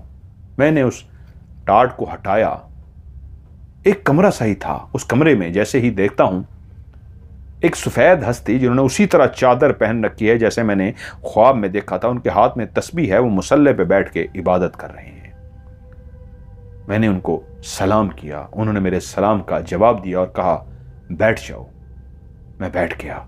अभी तक उनका चेहरा चादर से ढका हुआ था। मैं बैठ गया, वो कुछ देर तस्बीह करते रहे, और उसके बाद जैसे उन्होंने अपना सर ऊपर उठाया तो मैं देखकर चौंक पड़ा। ये तो वही नूरानी चेहरा है जिनको मैंने ख्वाब में देखा था, वही बुजुर्ग हस्ती, वही नूरानी चेहरा। वो मुझे देखकर बोले, ज़ीशान बेटा, हर काम में अल्लाह की मसलहत होती है, हर काम अल्लाह की रज़ा से होता है, और हर काम का एक वक्त मुकर्रर होता है। अल्लाह को तुम्हारे ऊपर तरस आ गया, जो तुमने गिड़गिड़ा के मांगी है दुआ वो कबूल हुई। उठो, इस दरवाजे को बंद कर दो, और जो कुछ तुम्हारे सामने नजर आए डरना मत, बस खामोशी से देखते रहना। ज़ीशान कहता है मैं उठाऊं, मैंने उस दरवाजे को बंद कर दिया और उसी जगह पर आकर बैठ गया। नीचे खजूर की चटाइयां बिछी हुई थी। कमरे में दरवाजा बंद करने के बावजूद हल्की हल्की रोशनी थी, जैसे कहीं से रोशनी आ रही हो। वो कुछ बुजुर्ग पढ़ते रहे और पढ़ते पढ़ते पढ़ते उनकी आवाज़ मेरे कानों में नहीं आ रही थी। बस एक तस्बीह थी जिसके मोतियों की आवाज़ टक टक की मेरे कानों में आ रही थी। वो तस्बीह के मोती आगे पीछे कर रहे थे, दाने आगे पीछे कर रहे थे। तो वो दाने जब आपस में टकराते थे तो उस खामोशी में सिर्फ उन दानों के टकराने की आवाज़ आ रही थी कि तभी मेरी आंखों ने देखा, बिल्कुल जहां वो बैठे थे उनसे थोड़ी सी फासले में मैं बैठा था, एक जगह जो खाली थी उसी चटाई के ऊपर ही एक धुआं निकलना शुरू हो गया, जैसे ज़मीन के अंदर से सफ़ेद धुआं निकलता है। सफ़ेद से मुराद एक काला धुआं होता है, एक हल्का हल्का सफ़ेद की तरह होता है, सफ़ेद होता नहीं, उस तरह का धुआं निकलता है। वो ऐसे धुआं निकलना शुरू हो गया और वो धुआं निकलते निकलते एक इंसानी कद के बराबर आकर रुक गया। और मैंने देखा वो अभी तक धुआं ही है, इंसानी कद के बराबर, लेकिन वो धुआं बदल रहा है। बदलते बदलते बदलते उस धुएं ने एक इंसान की शक्ल इख्तियार कर ली। अभी भी वो सफ़ेद सा धुआं है, लेकिन अब इंसानी शक्ल में बदल चुका है। और तभी वो नफीस आवाज के मालिक, इंतहाई प्यार से बोलने वाली हस्ती, जब वो बोलते थे तो ऐसे लगता था जैसे मोती झाड़ रहे हों, इतने प्यार से वो हस्ती बात कर रही थी। लेकिन उस वक्त जब वो बोले तो लहजा थोड़ा सा सख्त हो गया था और बोले, ऐ खबीस बदरू, तूने बहुत कर लिया, तूने बहुत सता लिया, तूने इसके खानदान के कितने लोगों को मार दिया और आज से ठीक 3 दिन बाद तूने इसकी बीवी को भी मार देना था और इसकी बीवी को मारने के बाद फिर तूने इससे आखिरी मारना था। तेरे साथ जो भी ज्यादती हुई, तेरे साथ जो कुछ भी हुआ, उसका मतलब यह तो नहीं कि तू बदला लेना पे आए और इस तरह तू बदला, खबीस रूह, ऐसी बदला लेती जा कि इंसानों को मारती ही जा। अब नहीं, अब नहीं, अब तेरा वक्त आ गया है। अब तेरा हशर क्या होगा अपनी आंखों से देख। वो जो एक धुएं की तरह इंसानी शक्ल बनी थी, उसमें से आवाज आई, मुझे माफ कर दीजिए, ऐ अल्लाह के वली, मुझे माफ कर दीजिए, मुझे माफ कर दीजिए। जब मुझे इस घर में बुलाया गया मैं उसी वक्त समझ गया था कि मेरी सज़ा बहुत कड़ी है, मुझे माफ़ कर दीजिए। मैं आपके आगे गिड़गिड़ाता हूँ, मैं आपके आगे माफ़ी मांगता हूँ, मैं आपके पाँव में हाथ डालता हूँ, मुझे एक मौका दीजिए, मुझे माफ़ कर दीजिए। उन बुजुर्ग की आवाज़ में जलाल आ गया, जलाली आवाज़ में बोले, तुझे उस वक्त तरस आया था जब तू लोगों को मार रहा था, तू लोगों से बदला ले रहा था। सिर्फ तूने इसकी ख़ानदान को नहीं, उससे पहले भी कितने लोगों को मारा है। हाँ, तेरे साथ ज्यादती हुई है, मैं मानता हूं, लेकिन क्या तू इतने लोगों से बदला लेगा? जब तुझे किसी पे रहम नहीं आया तो मैं कैसे तुझे माफ कर दूं? अब माफी नहीं, अब माफी का वक्त गुजर चुका। अब तुझे तेरी सजा मिल के रहेगी। तूने बहुत लोगों को मारा है, तूने बहुत लोगों का खून पिया है और खून पी के उनको मार दिया है। और उसके बाद उसके गिड़गिड़ाने की आवाज आई, मुझे माफ कर दीजिए, मुझे माफ कर दीजिए। लेकिन उस बुजुर्ग ने खामोशी क्या इख्तियार की। उसी वक्त मेरी आंखों के सामने उस धुआंनुमा बदरू को आग लग गई। उसके नीचे पांव से आग लगनी शुरू हुई और पांव से वो आग तेजी से बढ़ती हुई ऊपर उसके सर तक पहुंच गई। अब उस कमरे में चीखों की आवाज गूंज रही थी और उसके पूरे वजूद को आग लगी हुई थी। चीखने के बावजूद वो माफ़ी मांग रहा था, मुझे माफ़ कर दीजिए, मुझे एक मौका दे दीजिए, मुझे माफ़ कर दीजिए। लेकिन वो बुजुर्ग अल्लाह के नेक हस्ती जलाल में आ चुके थे, उसके वजूद को आग लग गई।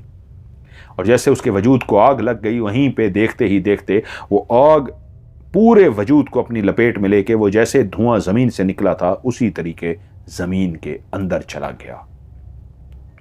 लेकिन उस चटाई पे जहां पे वो धुआं आग लगकर अंदर गया था, वहां पे कोई नामो निशान भी नहीं था कि अभी यहां पे आग लगी है और आग जलते जलते इसी चटाई के अंदर चली गई है। कमरे के अंदर खामोशी छा गई और उसके बाद मुझे आवाज आई, फिर वही प्यारी मोहब्बत भरी आवाज, बेटा दरवाजा खोल दो। मैं उठा, दरवाजा खोल दिया, अंदर रोशनी आ गई। मुझसे वो नेक हस्ती बोली, बेटा, आज से 3 दिन बाद इस खबीस रूह ने तुम्हारी बीवी को भी मार देना था। तुम्हारे सारे खानदान के लोगों को इसी खबीस रूह ने मारा है। हाँ, इसके साथ ज्यादती हुई थी, लेकिन इसने ज्यादती का इतना बदला लिया कि कई लोगों को मारा। ये आगे भी कई लोगों को मार देती, लेकिन तुमने जिस अंदाज में खुदा के आगे गिड़गिड़ा के खुदा से मदद मांगी, तो फिर हमारे जैसे लोग जो पर्दा किए हुए होते हैं, उनकी ड्यूटियां लगी होती हैं, उनको सामने आना पड़ जाता है। हम जैसे लोग कभी सामने नहीं आते, लेकिन जब खुदा हुक्म दे देता है तो फिर सामने आना पड़ता है। इसलिए मैं तुम्हारे सामने आया हूं और इस खबीस बदरू को मैंने जला दिया है। जब तुम उस खुदकुशी करने के लिए उस घर की तरफ गए थे, तो तुम्हें यह याद है कि अभी तो तुम्हारा रिजल्ट नहीं आया था, तुम्हारे मारा गया था और सारा कुछ हुआ था, तो तुम परेशान थे, जिसका सवाल आज तक जवाब नहीं मिल सका। तो उसका जवाब यह है, शाम के टाइम ही इस खबीस बदरू ने तुम्हें एक ख्वाब दिखाया था और ख्वाब दिखाकर अंदर ले गई थी। अंदर का जो मंजर तुम्हें याद था वो ख्वाब नहीं था। अंदर जो तुम गए थे वो हकीकत था, और जो कुछ तुमने देखा था वो चमगादड़ें और जो कुछ तुम्हारे साथ हुआ था वो हकीकत था। और जब तुम बेहोश हुए थे तो इस खबीस रूह ने असल में तुम्हारे वजूद पर कब्जा कर लिया था। ये खबीस रूह तुम्हारे साथ रहती रही है और तुम्हारे साथ रह के आहिस्ता आहिस्ता तुम्हारे प्यारों को मारती रही है। उनका खून यही खबीस रूह पीती थी और इसको ताकत मिलती थी। और जब तुम्हारे वजूद के अंदर उस रात को ये दाखिल हो गई थी तो तुम्हें बेहोश करके इसने बाहर फेंक दिया था। तुम्हारे भाइयों ने, जब तुम्हें लोगों ने इतला दी थी कि तुम्हारा भाई वहां बेहोश पड़ा है, तुम्हें उठा कर ले गए थे और तुम्हें यही पता लगा था, तुम बुखार की हालत में पड़े थे और तुम्हारे साथ हुआ है, लेकिन ये तुम्हें हकीकत में ले गई थी और तुम्हें एक ऐसा ख्वाब दिखा दिया जैसे रिजल्ट आ गया है, भाई तुम्हें मार रहे हैं और तुम मारते हुए वहां आगे हो। तुम्हारे साथ तुम्हारे खानदान के लोग, जिसमें तुम्हारा बड़ा भाई छोड़ के बाकियों का रवैया इतना बुरा था और भाभियों का इतना बुरा था कि तुम अंदर से कमजोर हो गए थे, अपने आप को मनहूस समझना शुरू हो गए थे। इसी चीज का इस खबीस रूह ने फायदा उठाया और तुम्हारे वजूद पर कब्जा कर लिया और खून पीते पीते आज से 3 दिन बाद तुम्हारी बीवी को भी मार देती। उसके बाद ये तुम्हारा खून पीती, तुम्हें मार के किसी और वजूद को हासिल करने की कोशिश करती। लेकिन अल्लाह को तुम पे तरस आ गया और ये खबीस रूह खत्म हो चुकी है। जाओ बेटा, तुम्हारी बीवी तुम्हारा इंतजार कर रही है। मैं उन बुजुर्गों का शुक्रिया अदा करके बाहर आया, अस्पताल गया तो मेरी बीवी बेहतर होना शुरू हो गई थी और कुछ दिनों के बाद मेरी बीवी बिल्कुल ठीक हो गई। उसके बाद मैं अपनी बीवी को लेकर स्पेशल उनका शुक्रिया अदा करने के लिए जैसे ही उस जंगल के उस कमरे के सामने पहुंचा तो कोई भी कमरा वहां पे मौजूद ही नहीं था। ऐसे लगता था कि नामो निशान ही नहीं है। अगर कमरा होता और उसको ख़त्म कर दिया जाता फिर भी कोई नामो निशान होता, लेकिन उस कमरे का कोई भी नामो निशान नहीं था। उन्होंने सही कहा था, वो पर्दा किए हुए हस्तियां होती हैं, लेकिन जब अल्लाह का हुक्म आता है तो फिर सामने आते हैं और मिशन को मुकम्मल कर देते हैं। आप लोगों को ये कहानी कैसे लगी नीचे कमेंट्स में ज़रूर बताइएगा। वीडियो को लाइक कीजिएगा, दोस्तों के साथ शेयर ज़रूर कीजिएगा।